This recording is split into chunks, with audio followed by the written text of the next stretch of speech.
Murshidabad medical college হাসপাতালের outdoor চত্বরকে যানজট মুক্ত করতে রাস্তায় নামল বহরমপুর ট্রাফিক পুলিশ।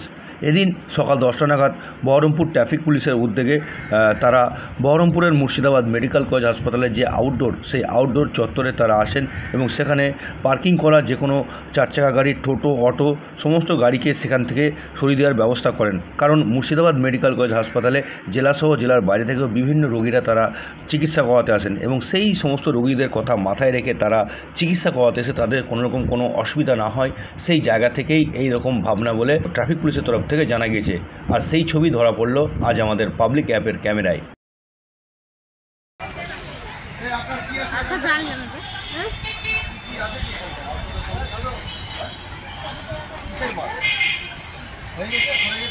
চলুন দাদা, চলুন।